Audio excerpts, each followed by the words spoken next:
Señores, buenas noches y bienvenidos a Líderes. En el programa de hoy nuestro invitado es el señor Galo Egues, economista y presidente de la empresa Teysa. Luego de la presentación del programa, conversamos con el señor Egues aquí en los estudios de Canal Pro.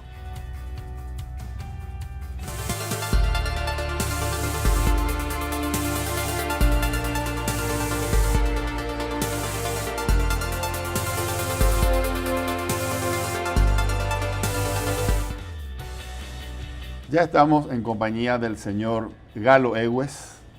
Buenas noches, señor Galo. Buenas noches, ¿cómo estás? Muy bien, muchas gracias por aceptar nuestra invitación.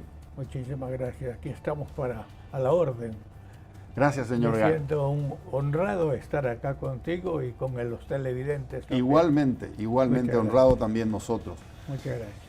Economista, presidente de la empresa Teysa. Antes de hablar acerca de la empresa y acerca de los desafíos de gestión en este siglo, cuénteme un poco acerca de usted. Usted es ecuatoriano. Cierto. Y llegó al país para ser gerente de la empresa IBM Paraguay. ¿En qué año? Bueno, en realidad vine la primera vez en 1962. Abril 20 de 1962. Y venía como segundo hombre de la empresa. Estaba como gerente un señor paraguayo que se llamaba Augusto Vargas, que al año siguiente ya me dejó a mí como gerente general de la empresa. IBM Paraguay. IBM Paraguay. ¿Y usted venía del Ecuador? Yo venía de IBM del Ecuador, que fue quien me contrató 2 años antes, en el año 60. El año 61 hice mi estadía, dijéramos, de entrenamiento en marketing en Buenos Aires. Y al regresar a Ecuador, me escogieron como para venir acá a Paraguay, país que no conocía, no tenía la menor idea que era, y los referentes para darme alguna indicación, que era uno de los cónsules de Paraguay, un señor alemán, que creo que no conocía a Paraguay tampoco, pero era cónsul en Guayaquil. Me dio tan buenas referencias que casi me caigo muerto. O sea que eran tan malas como para decir, ¿cómo se va a ir usted a Paraguay? Y era el cónsul de Paraguay y me decía, no sea loco. Tiene que usted ver que en Paraguay no hay nada. Y era laboratorista o algo así, y fue y me trajo un tarro enorme de pastillas de sal para que ponga en el agua, porque el agua era insoluble, según él, ¿no? Y así llegué a Paraguay en el año 62. Posteriormente, dijéramos, ya casi me hice paraguayo, porque en el año 63 tuve la suerte de encontrar una paraguaya magnífica y me casé. Porque yo creo que todos los hombres solteros que venimos acá, y los hombres casados también, muchas veces, deciden realmente unir unas vidas con paraguayas. Son magníficas mujeres las paraguayas. ¿Y usted llegó en el año 62? 62. Y a partir del año 63 asumió la gerencia general Cierto. de la compañía IBM. Cierto. Hablar de 1963 es hablar de mucho tiempo atrás y es difícil relacionar el mundo de la informática, que por supuesto ya existía IBM, con aquel año. Cuénteme, ¿cuánto facturaba en 1963 al año IBM en Paraguay y quiénes eran sus clientes? Bueno, en realidad, en el año 63, con el cual más o menos puedo hablar, el revenue total de IBM era de alrededor de 35 o 40 mil dólares. Al año. Al año. Éramos solamente 7 personas. Incluyendo el personal de servicio, éramos 7. Para darle una idea de montos, en el año, cuando asumí la gerencia, me subieron el sueldo porque si no, no podía, y ganaba 52.000 guaraníes mensuales. Como gerente general. Como gerente general. Eso, dijéramos, si consideramos que más o menos el dólar era de 126, 130, diría que eran alrededor del salario mínimo actual, o sea, más o menos alrededor de $400 mensuales. Para tener una comparación, yo estaba radicado en una residencia y la residencia a mí me costaba $160 mensuales. Entonces, es una, dijéramos, una distorsión, si se quiere, mental, porque es difícil imaginarse este hecho de la economía en ese momento del país. En realidad, de verdad, yo creo que todos los gerentes o toda la gente empresarial que está en una función ejecutiva ganaba alrededor de esos mismos valores, ¿verdad? En ese entonces nuestros clientes eran, dijéramos, pocos. Teníamos el IPS, Instituto de Previsión el Social. Instituto de Previsión Social, estaba como una Copacar, que se llamaba antes la Corporación de la Carne Paraguaya, donde estaban todos los ganaderos y todas las cosas. Copacar. Sí, y a mí me cupo, dijéramos, desarrollar un poco todo este mercado, en donde además de los computadores, en ese momento había máquinas de procesamiento de datos, pero no eran computadoras. A mí me cupo traer el primer computador en el Paraguay. El primer computador en el Paraguay se fundó para instalar el computador, el Centro Nacional de Computación, que se hizo un edificio al lado del rectorado en la calle España, y se instaló una máquina que se llamaba, un computador que se llamaba 1130. IBM 1130. IBM 1130. Mainframe. Es una mainframe. Para dar una idea, la memoria que tenía ese sistema, que era un computador científico, no era comercial, era un computador científico, era menor con toda esa magnitud, porque era un computador muy grande, era menor la memoria de lo que ahora tenemos muchísimo más en un disco de una PC. Entonces era un desarrollo inicial de lo que era el sistema de computación. ¿Y físicamente qué tan grande era el equipo? Físicamente tuvimos que hacer una construcción porque más o menos entraba en una habitación entera, ¿verdad? O sea que era muy grande.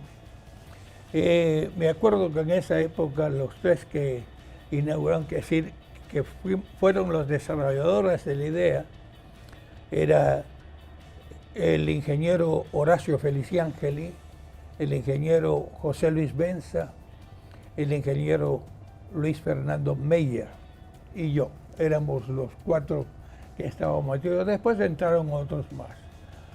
Y realmente fue una lucha tesonera, muy buena, para crear la conciencia, en donde la idea original fue hacer que la facturación de los entes públicos, como ANDE, en ese momento Antelco,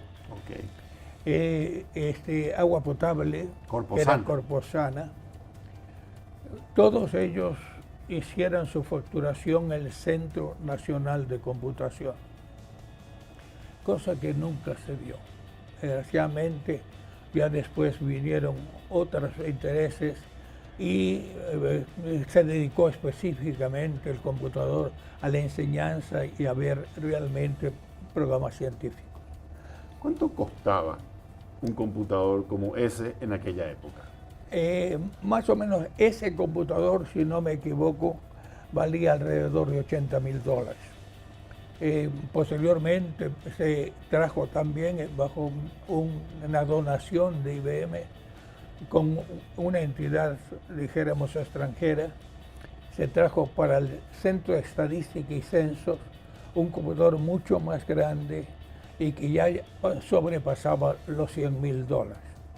Después no se supo qué pasó con el sistema ese que se trajo para Estadística y Censos.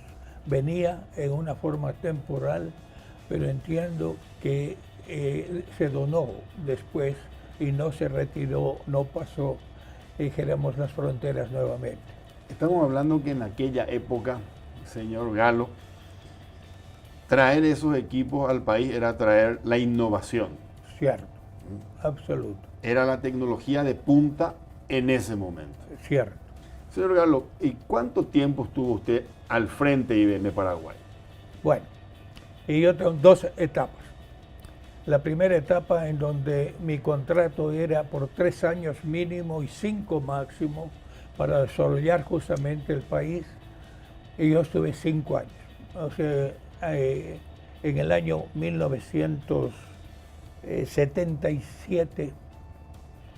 67, volví como gerente de la sucursal de IBM en Guayaquil, Correcto. Ecuador. Y después de 5 años pasé a ser gerente general de IBM del Ecuador, pero en la ciudad de Quito. Correcto, correcto. Dijéramos, eso fue inicialmente, y posteriormente, cuando era gerente del área sudamericana, tenía a mi cargo desde México hasta la Argentina para la educación profesional de IBM, en donde en mis cursos se daba gerencia básica, gerencia media y algunos otros programas para toda América Latina. Cuando hubo alguna necesidad acá, vino el vicepresidente de IBM y llegó a mi casa, éramos amigos, y llegó a mi casa y le pregunta a mi señora, Elcita, ¿quieres regresar a Paraguay? Y ella dice, tú sabes que siempre quiero regresar a Paraguay, pero va a ser muy difícil porque ya mi esposo ya fue gerente de IBM en el Paraguay. Y entonces le dice, si tú quieres, te doy 15 días y estás nuevamente en el Paraguay.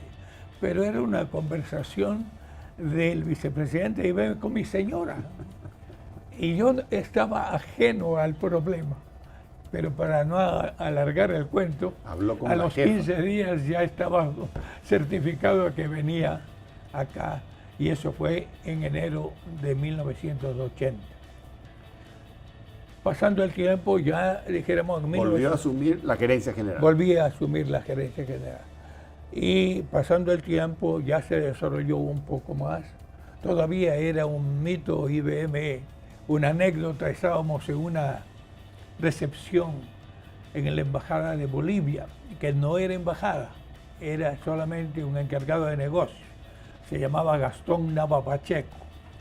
Y estaba ahí y de repente me admiró de que todos los que me estaban acompañando eran militares y militares de alto rango.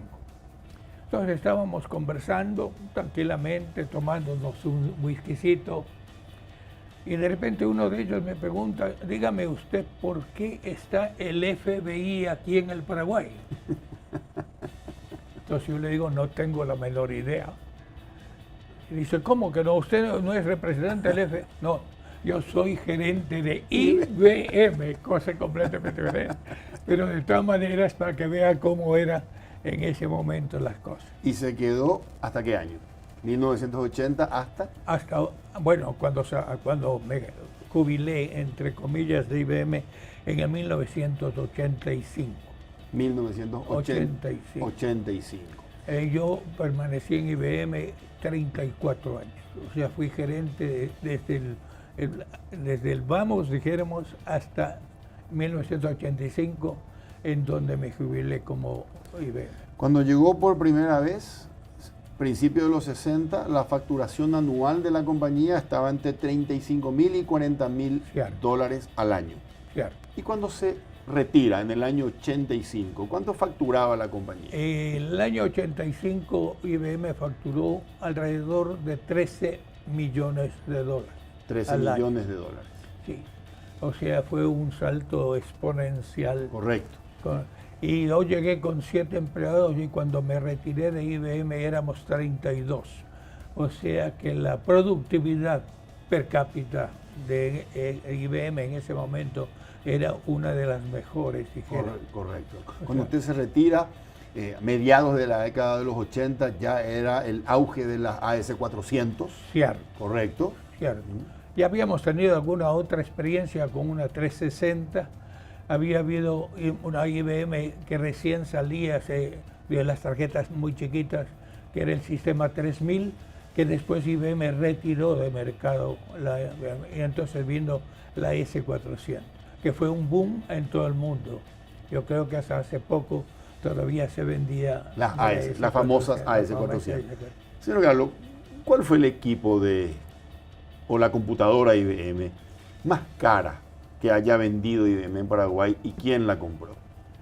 Bueno, la más cara era una computadora que tuvimos la suerte de ganar en una licitación pública internacional para la Itaipú. Correcto. Esa fue la computadora que realmente el hardware, solamente la maquinaria, llegó a valer casi $2 millones y el software para manejar todo lo que se iba a manejar en Itaipú, sobre todo la parte técnica de Itaipú, lo vendió Brasil, IBM de Brasil, y valía más el software que el hardware. Correcto. O sea, el negocio de Brasil fue más grande que el negocio de Paraguay, pero el negocio ese de Paraguay fue el más grande negocio que ha tenido IBM en muchísimo tiempo aquí en el Paraguay. Correcto. Señor Galo, sale usted de IBM en 1985 y ya conforma la compañía que hoy preside, Teisa, ¿ya forma allí la compañía? No. Yo salí, mi hijo había formado unos 2 años antes una SRL, siendo lo que se llamaba yo diría un marketing contractor, para poder hacer cierto y determinado trabajo para IBM. Correcto. En ese caso, dijéramos, ya teníamos alguna intención es decir, IBM tenía la intención de ceder cierto tipo de negocios a terceros. Y ahí se da el caso de que mi hijo con un compañero forman una SRL para dar servicio técnico a las máquinas de escribir eléctricas IBM y lo que se llamaba las Composer IBM. En ese tiempo más o menos también tuve la suerte de encontrar o de formular ese negocio con 2 personas que para mí eran muy buenas. Así se fundó o así se formó Infocenter. Infocenter fue un negocio con Niela, con Rolando Niela. Correcto. Para que él vendiera las personal computer, que en ese momento eran las PS2. Y ahí él formó la empresa Infocenter. Y otro negocio que fue aparte, era dealer también de personal computer y otra, PS Line, con Correcto. José Luis Castillo. Que fue funcionario de IBM también. Que fue funcionario de IBM, era ingeniero de sistemas de IBM y a propósito, muy amigo mío porque de todas maneras yo lo contraté también. O sea, yo lo contraté como ingeniero. Recién llegado de Brasil estaba José Luis y lo contraté a IBM. Posteriormente, digo, gente que está todavía en el negocio, como por ejemplo Gloria Ortega, que había salido de la universidad, también tuve la suerte de tenerla como colaboradora en IBM. Estuvo acá en el programa, nos contó la anécdota que usted la contrató y que usted le dice a ella, vamos a tener un problema, vamos a tener que tener baños sexados. Exacto. Porque sos la primera mujer en ingresar a la empresa. Sí. Entonces, ¿cuándo se forma Teisa, compañía que usted preside hasta el día de hoy? Bueno, una vez que salgo yo de IBM, no pude inmediatamente canalizarme hacia los negocios porque fui nombrado gobernador del distrito 4840 del Rotary Internacional Entonces teníamos todo el norte argentino y Paraguay. Eso me demandó básicamente un trabajo al 100% de tiempo y no podía dedicar a otro, teniendo en cuenta lo que dijo Cristo: nunca hay como servir a dos señores, porque preferirás a uno en lugar del otro. Una vez que terminé mi periodo de gobernador, lógicamente dije, ¿qué hago? Entonces, mi hijo, que estaba en esta compañía SRL, me dice: papá, ¿por qué no vienes a un escritorio ahí donde nosotros estamos y vemos qué vamos a hacer? ¿Por qué no vienes aquí? Y una vez que me fui allá a la oficina de mis hijos, comencé a interesarme en cómo iba el negocio. La hoy Teisa, en aquella época era TEI SRL. Cierto. Hoy en día Teisa. Ahora es Teisa. Correcto. Entonces ahí comenzamos a ver qué es lo que se podía hacer, y mirando el mercado y lo que estaba pidiendo el mercado y mirando la tecnología que estaba siendo desarrollada, o sea, en desarrollo en el mundo, vimos que realmente hacía falta acá las comunicaciones. Y realmente no había ya. Hubo otro intento por otra firma también, pero tuvimos la suerte de nosotros ser, después de un año y algo, de estar constantemente peleando por la licencia para poder instalar una red de fibra óptica. Okay. Se desarrolló, ahí sí, una compañía que se llama, con una sociedad anónima, en donde realmente hicimos una compañía familiar. Correcto. Comprándole parte de dijéramos, su participación en la SRL a Manolo Gómez, que era en ese momento el compañero de mi hijo Jaime Luis. Correcto. ¿Esa licencia es emitida por Conatel? Por Conatel. Por Conatel. No, también era por... A ver, no era Antelco, era Conatel. Ya era Comisión Conatel. Nacional de la Conatel. Ya era Conatel. Señor Galo, ¿cómo define usted el core business de Teisa? ¿A qué se dedica Teisa? Bueno, como le dije, comenzamos nosotros a dar servicio a los clientes por medio de una transmisión de datos a través de una fibra óptica. Yo creo que todavía sigue siendo eso el core business nuestro, aunque en este momento ya tenemos, en ese momento vino alguien de Estados Unidos o de Japón, no me acuerdo qué, que quería tener que alguien tome la representación de NEC Corporation, o sea, de los equipos de telefonía NEC, Nippon Electric Corporation. Y en ese momento lo tenía equipos contables, sí. O sea, ellos eran los representantes.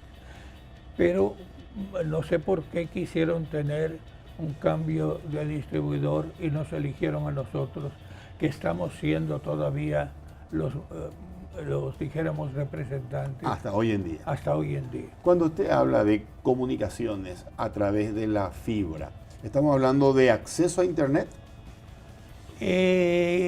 Diría que no es exactamente el acceso a Internet. Son los VPN. Son los VPN, entonces nosotros estamos en la vanguardia de eso, porque somos una compañía nacional, sí, paraguaya, que da el servicio de fibra óptica. Correcto. Somos la única. ¿No es correcto relacionar a Teisa como un Internet Service Provider, ISP?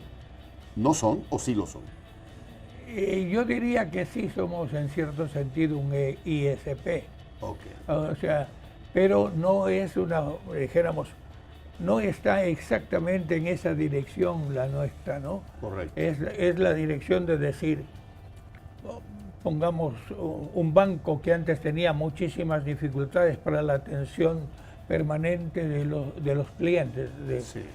¿Qué pasó? Los bancos inmediatamente, al ver esa tecnología, comenzaron a abrirse en sucursales.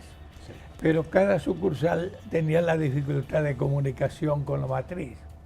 nosotros fuimos los que dimos esa posibilidad de conectarse hasta hoy. Correcto. Todo el sistema bancario tiene el servicio de IBM porque hemos progresado, dijéramos, en la confianza que damos para que el cliente pueda ser atendido en cualquier parte por lo menos en cualquier parte donde haya sucursales de los bancos, automáticamente, o sea, puede ser inmediatamente atendido. Lo mismo que con los cajeros automáticos. Correcto, correcto. Señor Galo, hay una compañía española llamada Ufinet. ¿Qué negocio hizo Teysa con esa compañía? Bueno, ahí tenemos que aclarar algo. Usted sabe que algunas personas comentaban en el mercado que Ufinet había comprado Teysa, claro, que ustedes se la habían vendido. Sí, eso es lo que quería más o menos aclarar. No sé si con buena fe o no, se corrió la voz de que nosotros habíamos vendido la compañía Ufinet. Esto no es verdad. Cuando vino Ufinet, nosotros comenzamos una negociación, porque Ufinet es en realidad una compañía financiera, o sea, es una compañía de fondos que compra activos. Okay. Entonces, cuando nosotros conversamos con ellos, dijimos, ellos estaban interesados en comprar la red física, o sea, un activo, la red física nuestra.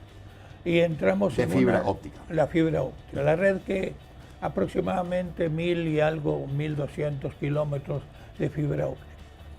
Y comenzamos las negociaciones hasta terminar siendo socio. Nosotros somos socios de Ufinet. O sea, nosotros tenemos parte de las acciones de esta compañía Ufinet en Paraguay.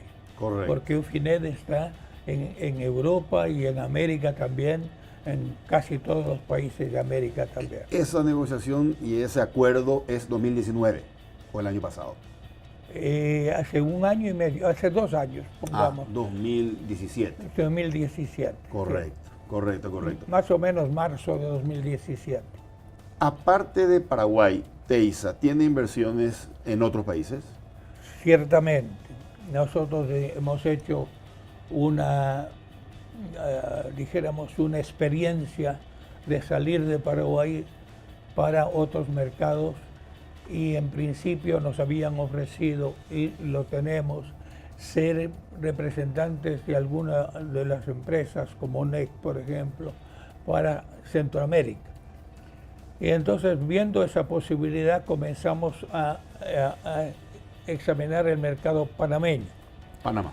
Y entonces abrimos una Teysa, dijéramos que allá no se llama Teysa, sino se llama TE. Okay. O sea, TE Sociedad Anónima. Porque Teysa es Tecnología en Electrónica e Informática Sociedad Anónima. Y allá se llama TE Global.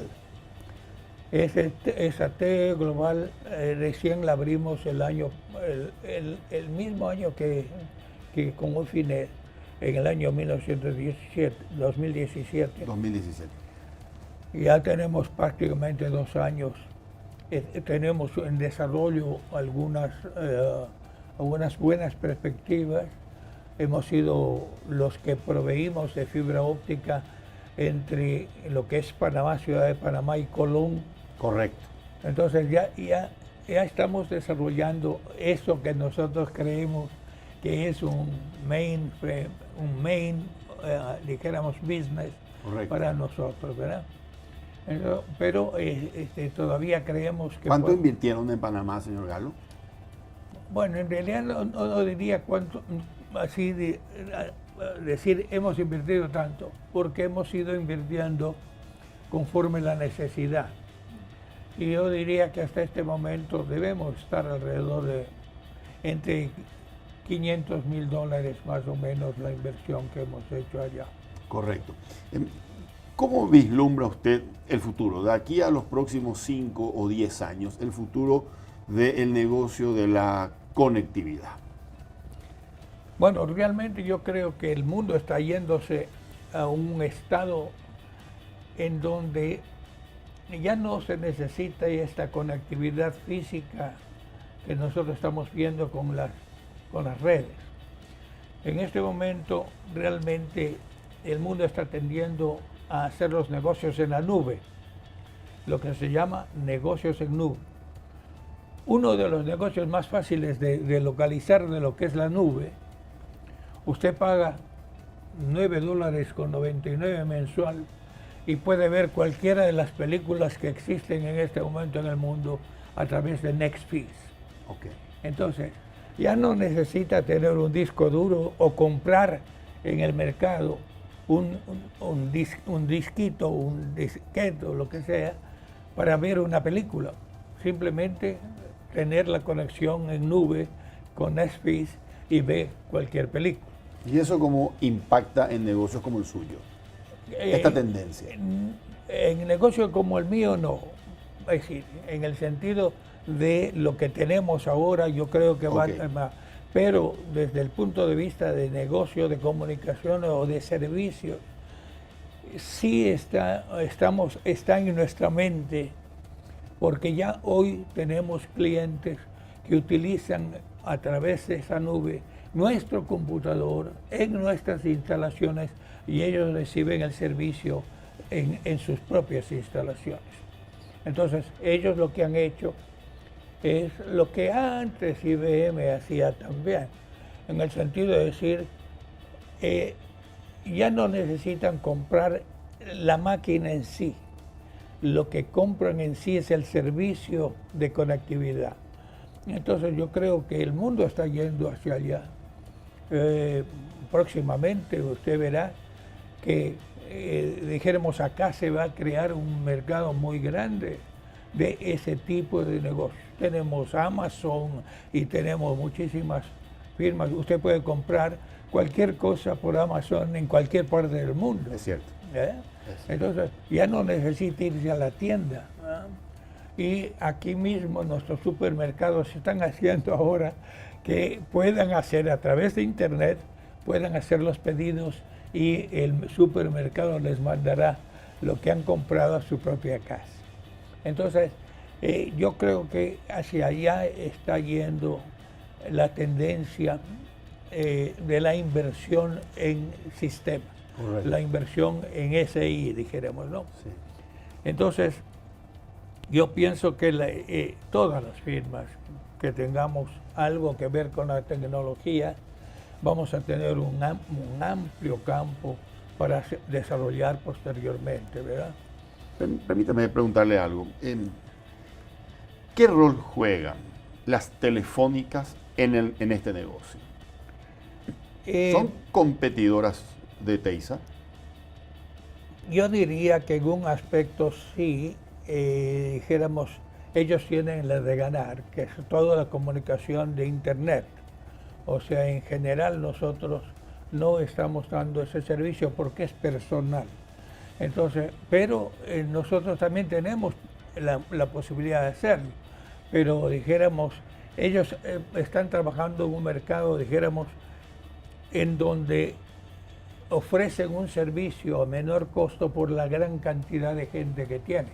El espectro del consumidor es mucho más grande para las telefónicas que para nosotros, que estamos más ubicados en cierto tipo de servicio, más bien institucional. Mercado corporativo. Con mercado corporativo. Entonces, yo creo que bajo ese punto de vista no somos extraordinariamente competitivos para las telefónicas.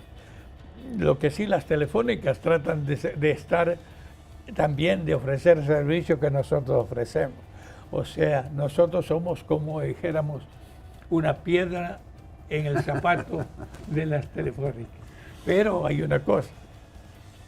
Sin embargo, como nosotros damos un servicio muy bueno de mantenimiento de las redes, las telefónicas han contratado también a Teisa como su proveedor de servicio de mantenimiento de sus propias redes. Entonces, más bien en ese sentido nos complementamos mucho para hacer que sus redes, que están ya sea subterráneas, ya sea aéreas, estén sirviendo las 24 horas del día sin interrupción. Señor Galo, usted lleva ¿cuántos años aproximadamente sumando la presidencia de Teysa y sus 34 años en IBM al frente de compañías? Sí, si nosotros vemos que tengo alrededor de 30, 31 años en Teysa, más los 34 años que tengo, son 60 y pico de años, mucho más de los años que tiene mucha gente. Basado en esa experiencia, quiero que usted me diga cuáles son los principales desafíos que usted encuentra hoy en el management, en la gestión empresarial, en este mundo cambiante, incierto, complejo. Yo veo un cambio indiscutible. Si antes los ejecutivos, más o menos en la pirámide, el ejecutivo era la parte superior y abajo estaban todo lo que era, dijéramos, la parte del personal. Cada vez iba checando más hasta los gerentes, etcétera, supervisores, gerentes, pero en definitiva toda la carga de la administración y todo. En el vértice de la pirámide. En el vértice de la pirámide. En este momento yo creo que la pirámide se dio la vuelta. Entonces, mientras una empresa sea no manejada en sí, sino tenga la colaboración de mayor número de gente que puede desarrollarse y puede generar ideas gerenciales, o sea, dándole la responsabilidad para que maneje determinados segmentos del negocio, cuidando que todos ellos sean parte integrante de la compañía, no gerencias de estancos, sino que todos sean un grupo, que trabajen en grupo.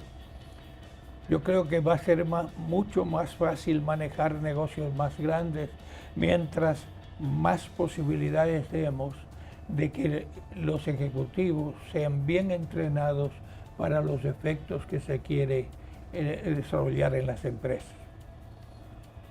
Ahora, proponer una pirámide invertida implica compartir información. Cierto. Eso es lo que es justamente el propio. Correcto. ¿Qué tan factible eso es, teniendo en cuenta, por ejemplo, su caso, que la empresa es familiar? Yo diría que en este momento puedo poner como ejemplo nuestra compañía. Es cierto que nosotros somos los accionistas. Es cierto que tenemos un directorio. Ese directorio fija las macros, o sea, cuáles son los objetivos macro de la empresa. ¿Qué queremos tener como un ingreso anual? ¿Qué queremos tener como costos anuales? ¿Qué queremos tener como gastos anuales? ¿Y cuál va a ser el NBT que se llama, o sea, la utilidad neta que queremos para la empresa? Si nosotros somos cuidadosos en ver eso, no es difícil decir, para poder conseguir esto tenemos este tipo de negocio dividido en, por ejemplo, en el caso, hay alguien o una división que tiene que manejar telefonía, otro tiene que manejar conectividad, otro tiene que manejar investigación y desarrollo. Eso es lo que tenemos que decir.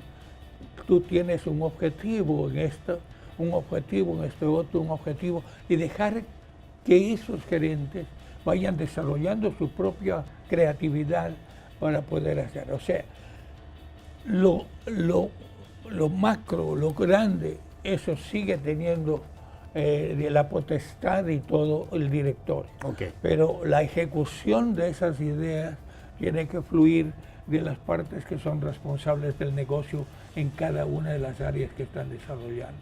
O sea, pienso que eso nos lleva a una encrucijada, si se quiere, en este momento. Hay posibilidades de tener esa gente preparada para poder acertar esos desafíos que se vienen sí o sí. ¿Hay? Yo pienso que sí hay, pero si hay, dijéramos, en bruto. O sea, sabemos que hay profesionales muy buenos, pero otra vez vuelvo a decir, no todos los ingenieros son malos, no todos los ingenieros son buenos. Habrá un grupo que se destaque y que sea líder, habrá un grupo medio que sea realmente bueno, pero medio, y habrá gente que no sea bueno para contratar porque no están integrándose a este movimiento. Correcto. Entonces, eso es lo que nos está pasando a nosotros. Yo creo que el país está en este momento hacia esa cosa, decir, el país tiene que pensar que la educación es esencial para el desarrollo. Si nosotros no desarrollamos a esa gente capaz de poder ir adelante conforme va la tecnología, la forma de gobernar, la forma de administrar, vamos a tener que ir afuera, como ha sucedido muchísimas veces. A buscar talentos. A buscar talentos. Y ahora tenemos que tener mucho cuidado, porque si algo pasa en la Argentina, así como pasó en el año, si no me equivoco, en el año 79, la gente pensante de Argentina, los buenos argentinos, salieron, porque en la época de Perón y estas cosas salieron mucha gente. Hoy puede suceder lo mismo. Puede suceder. O sea que emigren desde Argentina muchos talentos y por lo tanto nosotros como vecinos vamos a ser los primeros receptores de esta gente que quiere buscar. Señor Egues, ¿para qué áreas de la empresa le es más difícil encontrar recursos humanos con el perfil que usted necesita? Hace 5 o 6 años era más fácil conseguir una gente técnica que un agente administrativo contable. Perdón, ¿era más fácil o más difícil? No, era más fácil conseguir una gente técnica, y le voy a explicar por qué, que administrativo contable. Porque la gente técnica que ha salido como gente, un ingeniero de sistemas o un ingeniero civil, tenía una base muy fuerte, una base sólida. Entonces era fácil enseñarle lo que nosotros queríamos, porque ya había una base. En la parte de contable administrativa, no. O sea que yo diría que hay una carencia de gente bien preparada en esa área administrativa. No para ser un tenedor de libros. Tenedores de libros ya no hacen falta porque hay software que hacen todo. Correcto. ¿Ok? Pero gente que piense y diga, cuidado, los índices de productividad, los índices de finanzas, endeudamiento, están dándonos una señal. ¿Qué hacer? Solamente decir que están prendiendo. ¿Qué me recomiendas hacer? Vuelvo a decir, si dejamos otra vez que la cúpula sea la que toma esas decisiones, si no tiene todos los elementos que tienen acá, va a ser difícil que tome una decisión correcta. Correcto. En cambio, si acá está diciendo, hay luz, pero lo que debemos hacer es esto, eso, es más fácil que arriba, digamos, examinemos cada una de las alternativas que estamos teniendo por medio de un director financiero, un gerente financiero, etc. Y eso es lo que yo pienso que sí se ha desarrollado un poco en esta área, y que en esta área todavía tenemos gente que puede ser formada. Correcto. Yo me rijo por lo que siempre en la IBM recomendaban de un gerente. Si tú estás entrevistando a alguien y ves en su currículum y comienzas dijéramos, a escarbar un poco, tú puedes llegar al fondo de lo que es la persona. en ese momento tienes que fijar dos cosas. Si una persona es buena índole, o sea, que tiene habilidades para poder escuchar, para poder generar ideas, para poder hacer esto moralmente, tú le puedes enseñar cualquier cosa. Okay. O sea, puedes enseñar todo lo que tú quieras. Totalmente de acuerdo. Y esto, pero si tú no tienes esa persona moral, ética y todo, nunca vas a tener un buen empleado. Correcto. ¿Okay? Señor Galo, tenemos que ir a una pausa y le voy a hacer una pregunta para que me la responda después de la pausa. Y la pregunta es la siguiente. Usted tiene mucha experiencia más allá de Paraguay trabajando en otros países, conoce cómo son las personas de otros países, estoy hablando de en lo laboral. Cómo trabaja un colombiano, cómo trabaja un ecuatoriano o un argentino, quién es más productivo, quién es menos productivo. La pregunta, nosotros, los paraguayos, en comparación con ciudadanos de otros países, ¿qué tenemos de bueno, de aquello que podamos destacar de positivo y qué es aquello donde tenemos que mejorar para ponernos a nivel de otras personas, de otros países? Me responde en un minuto. Gracias. Hacemos una pausa y enseguida volvemos con el economista Galo Egues.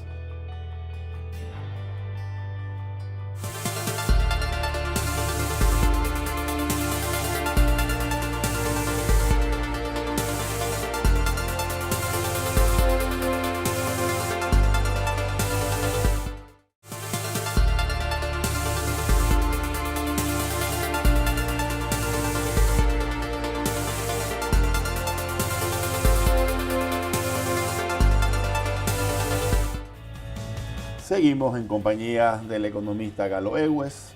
Señor Egues, le había hecho una pregunta respecto a cómo usted nos ve en comparación con trabajadores de otras partes del mundo. En realidad no hay una diferencia, porque yo pienso que el paraguayo o el ecuatoriano, en definitiva, somos humanos y por lo tanto todos tenemos sus bemoles. Más o menos estará.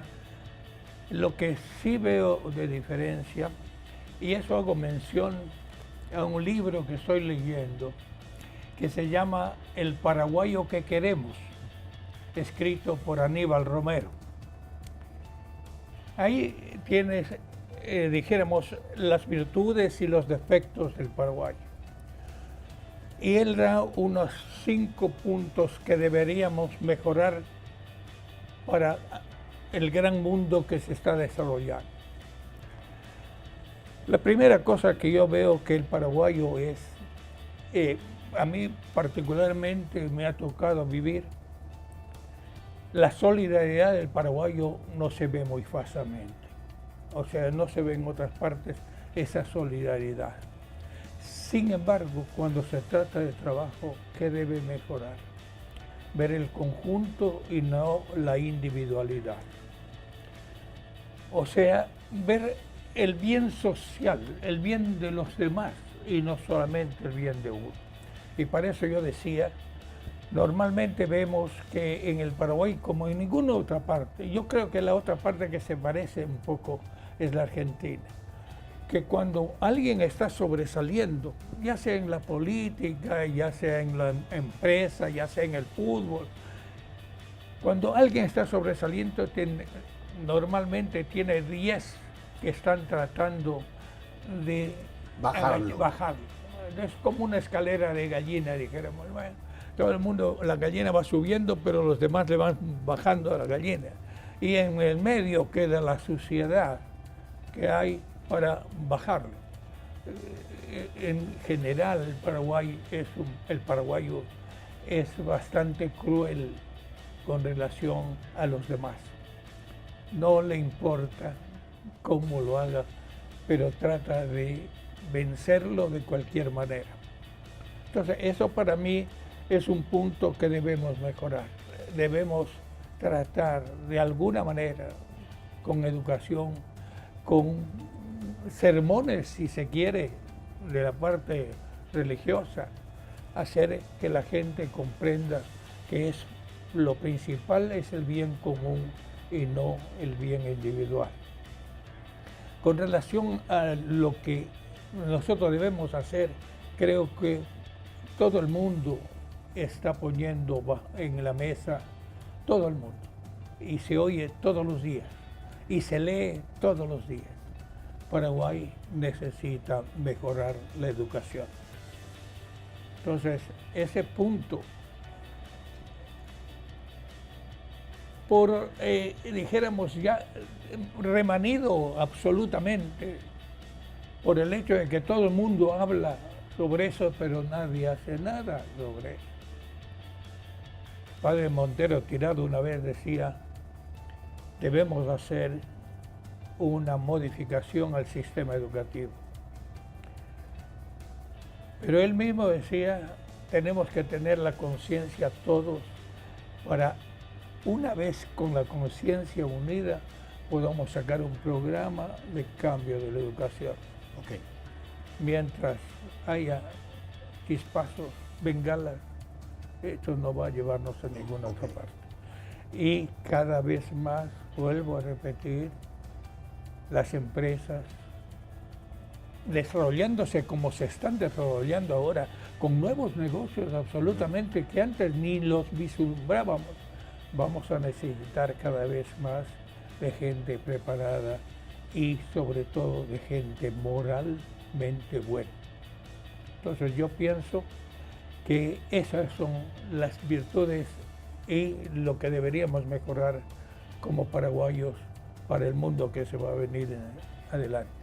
Señor Galo, me acaba de mencionar lo de moralmente bueno. Entonces quiero tomar eso para hacerle la siguiente pregunta. En el mundo corporativo y específicamente en sectores de empresas multinacionales, me imagino que la presión tiene que ser también muy alta, rigen los resultados. Cierto. La alta gerencia es muy poco tolerante con aquello de no alcanzar los objetivos presupuestados.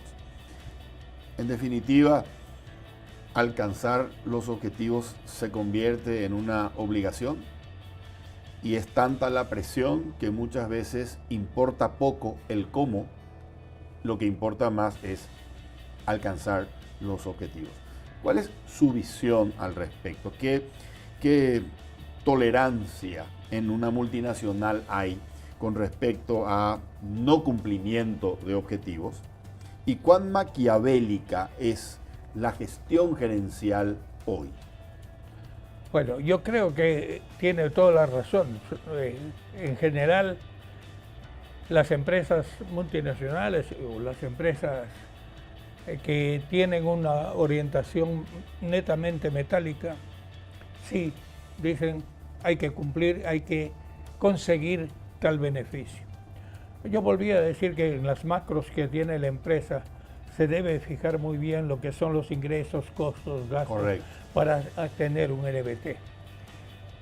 Pero eso es una orientación, es un objetivo, pero habrá maneras de hacerlo. No por eso voy a vender mi conciencia al diablo, que es lo que mucha gente hace, pero no solamente desde el punto de vista empresarial, sino desde el punto de vista individual. O sea, mucha gente dice, tengo que conseguir 1 millón de guaraníes, no importa que le metan en el bolsillo la mano a mi compañero. Entonces, ahí está mal.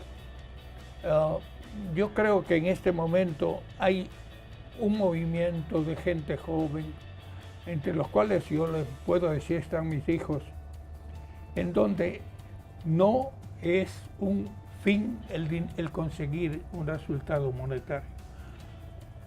Sí es un fin el que la empresa sea una empresa socialmente buena, en el sentido de que somos responsables, en el caso de nuestro, de más de 120 familias. Si nosotros conseguimos las cosas, ¿cómo cree que nosotros podemos transmitir a la gente darle un sentido de vida a la gente si nosotros somos los primeros en decir, tú tienes que conseguir esto, anda y roba. No puede ser. Entonces cada vez más yo creo que se debe buscar la forma de que las empresas consigan sus fines, consigan por la productividad, consigan por la eficiencia, consigan por la seriedad del negocio. Eso nos va a dar porque de todas maneras hay un dicho que dice, si es que yo consigo mal una cosa, tarde o temprano me pedirán cuentas. Y entonces, como yo prefiero tener 5 de 100 que después me quiten los 5 y no me permitan trabajar con los 95, porque la conciencia ciudadana siempre va a tomar esa responsabilidad de pedir cuentas a los ejecutivos, a los políticos, etc. Y eso es lo que hay que insistir. Los negocios no están para estructurar una ganancia mediante el hacer trapo a todos los demás para conseguir el bien. No, esa no es la finalidad de los negocios. Señor Egues, un súper gusto haber contado con usted en el programa. Muchísimas gracias. Gracias a usted. Y gracias a la audiencia también. Muchas gracias. Gracias. Esto fue Líderes. Buenas noches.